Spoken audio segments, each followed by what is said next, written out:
আন্দোলনী মানুষ।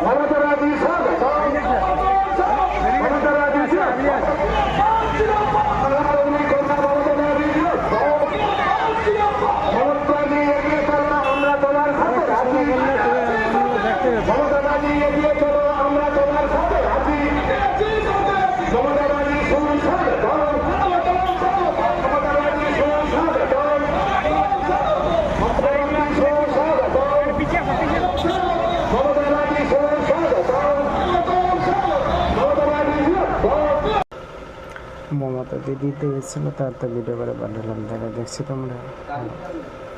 তোমরা দেখে বলবে, শেয়ার করে দেবে।